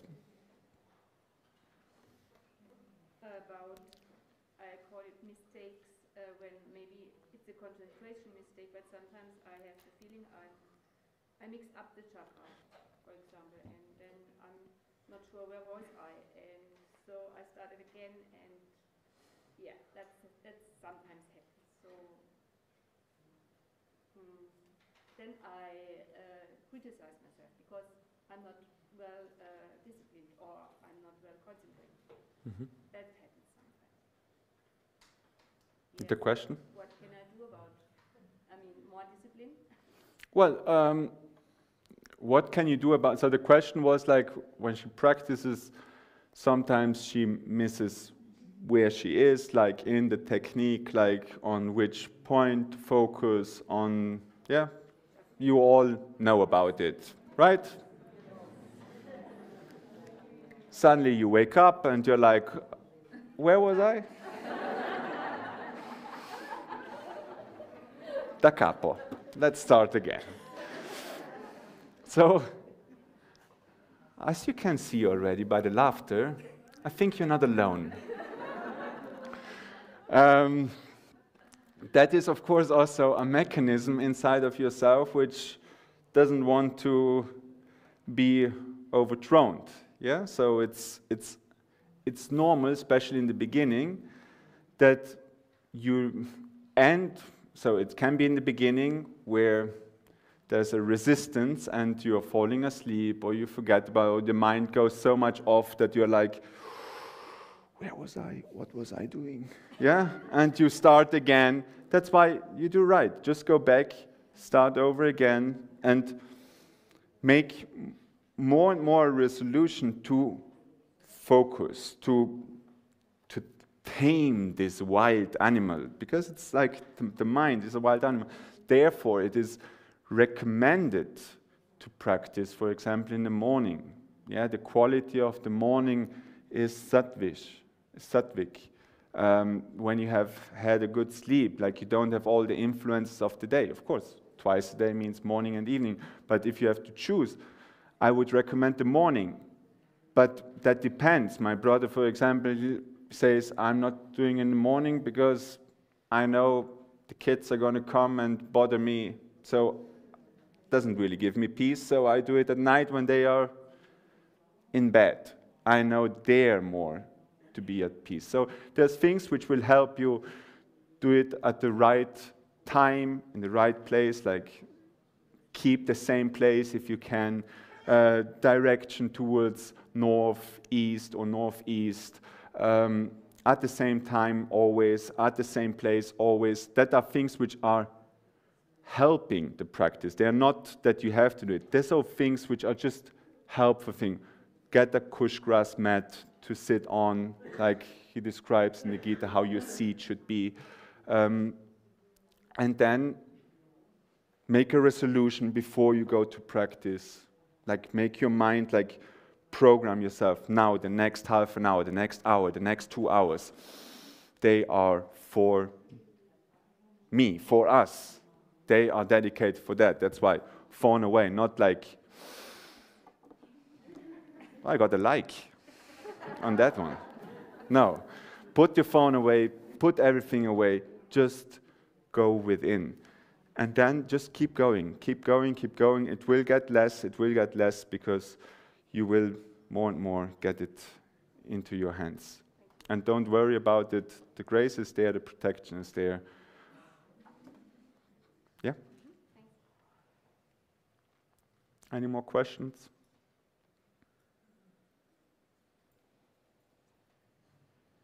Good, then I have some.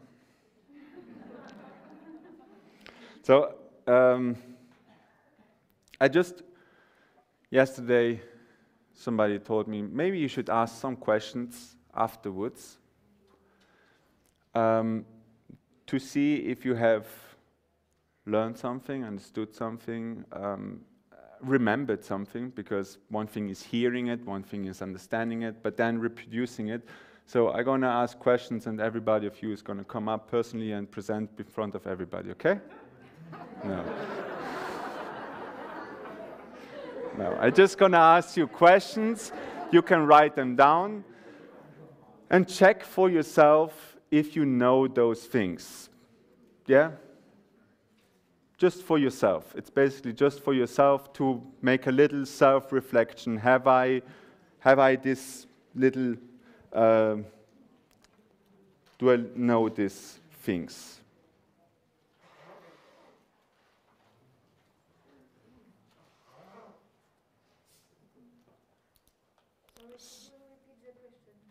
I will say now the questions. I have to see where they are. It was a spontaneous, how to say.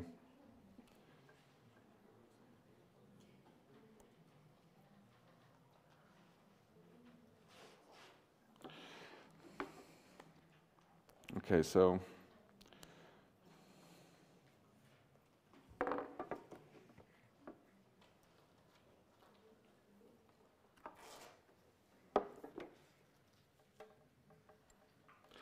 First question. What are the 4 main yogas mentioned in the Bhagavad Gita? I repeat the question. What are the 4 main yogas mentioned in the Bhagavad Gita?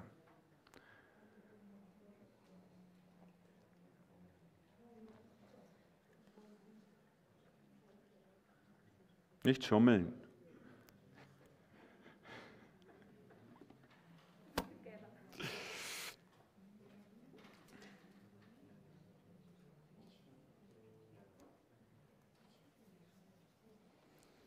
You got this? Second question. Which are the 3 kinds of yoga which are mentioned in the first 6 chapters, and which one could you pick out which summarizes all the first 6 chapters?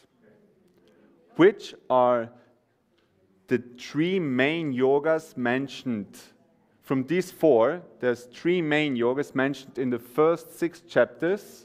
Which are those 3? And which one of those 3 could you use to define the whole section of the first 6 chapters? Yeah, there's one of them we said you could use to summarize the whole first 6 chapters. A theme which goes throughout. You got that question?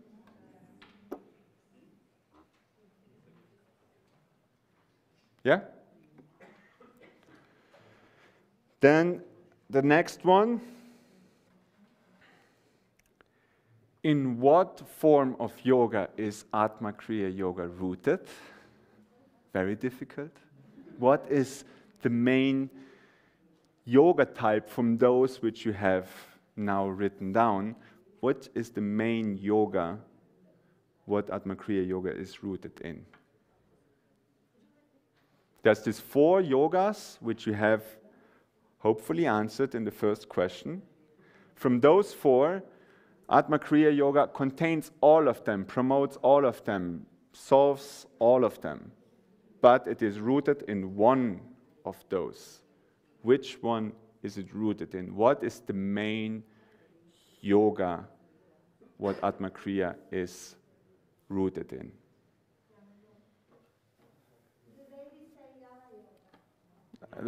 I don't need an answer, especially not a wrong one.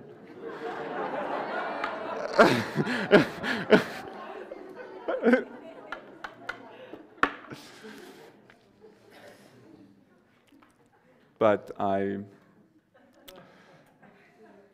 appreciate the courage. It was live, don't worry. Third question. What does Atma Kriya Yoga promote? What does Atma Kriya Yoga promote? And the more specific you know the answer, the more specific you know the terminology, the better it is. And the fourth one, you got the third one? Yes? And the fourth one, what is the main purpose and goal of Atma Kriya Yoga? What is the main purpose and goal of Atma Kriya Yoga?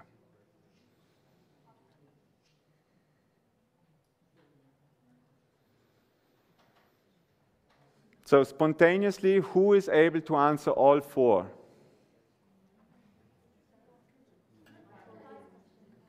There was 5? No, it was 4. No, it was 5. Who is able to answer all 5?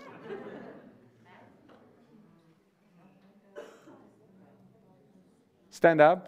Who is able to? Please stand up. The ones who can answer 5 questions, please stand up. Just stand up. Alzare. No, alzare il corpo. Stand. You were sitting 2 hours now. Okay, so. No, stand. My God. Who was able to answer 4? The 5 can sit down again. The 5 can sit down. 5 sit down. The 4 stand. What is this like? Half? Okay. This is 4. Who is able to answer 3?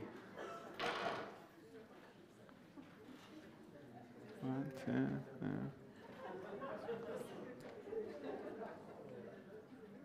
Okay. Who is able to answer 2?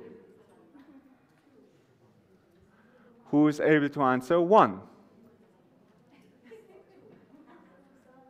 Italia? And who is able to answer 0?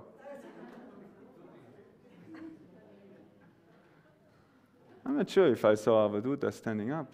Did he? Okay, so from number 2 again, stand up. Who wants to answer one of your questions which you can answer? Who? You, Mataji?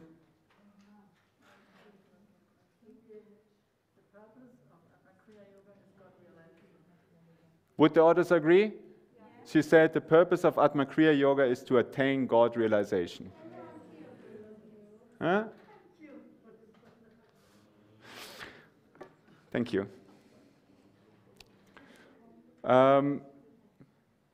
The trees. Number trees. Stand up again. Who could answer 3 questions? Became less suddenly.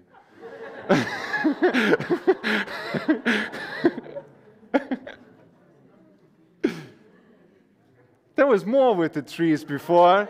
What happened? Okay, so there's 3 left from the trees. Who wants to answer one question which you are able to answer? Who wants to? Yeah? And what form of yoga was Atma Kriya Yoga rooted? It is Bhakti Yoga. It's Bhakti Yoga. Would the others agree? Yes? Yes? Number 4.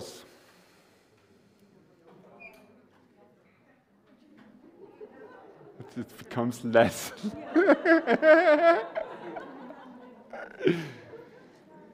Who wants to answer one of the questions?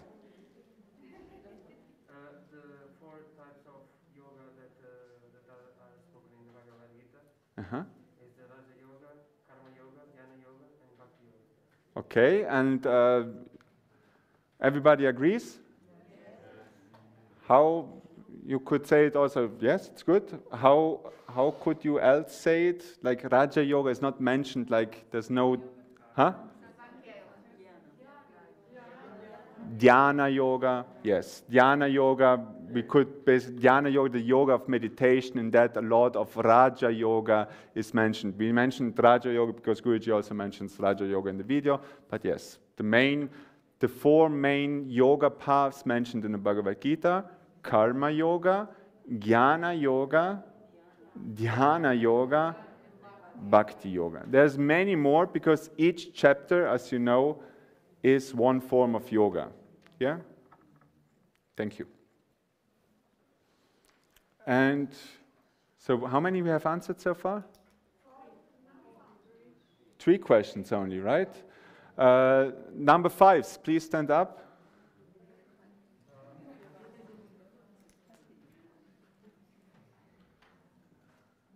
So, who wants to answer a question? The one who summarized the 3 times, it's Karma Yoga. Yes, so she's saying on the question, which are the first 3 kinds of yoga? So which are the first 3 kinds of yoga mentioned in the first 6 chapters? Karma Yoga, Jnana Yoga, Dhyana Yoga. Yes, and which of those 3 would summarize those 6 chapters? Karma Yoga, and that's what he said. Would you all agree? Yes, so we have a joker who wants to answer the last question. What does Atma Kriya Yoga promote? Huh? Grace. Anything, anybody wants to be a little bit more specific? Yes. Huh? Loving relationship. Longing. Bhakti. Who said that? Devotion to God. Huh? Love relationship. So I take Mataji with Bhakti. Which form of Bhakti? Huh? Navada Bhakti, which are the 9 forms. The 9 forms of Bhakti are called Navada Bhakti. Yeah? So all of what you said was right, but if you know that in the techniques, the Navada Bhakti are included. What are the 9 forms of Bhakti? Huh?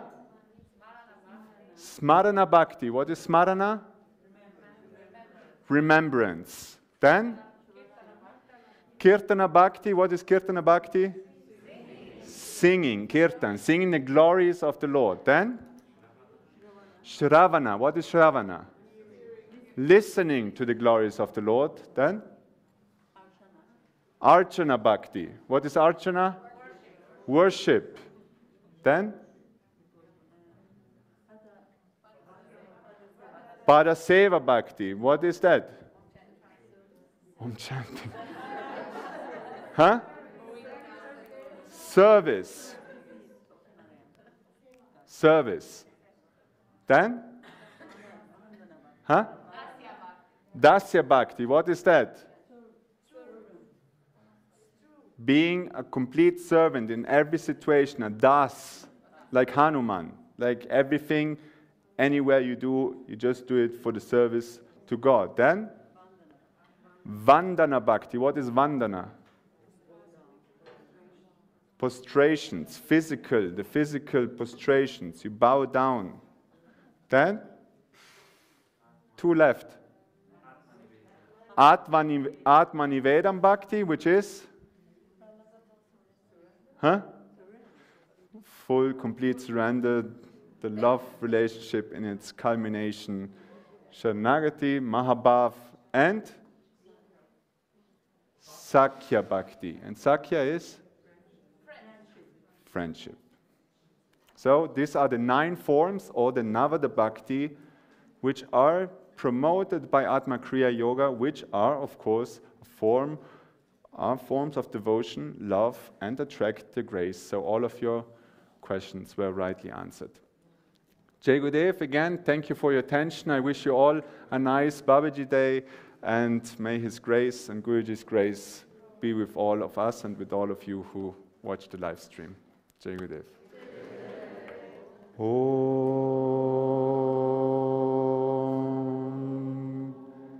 Shanti Shanti Shanti Shri Gurubhyo Namaha Hari Om.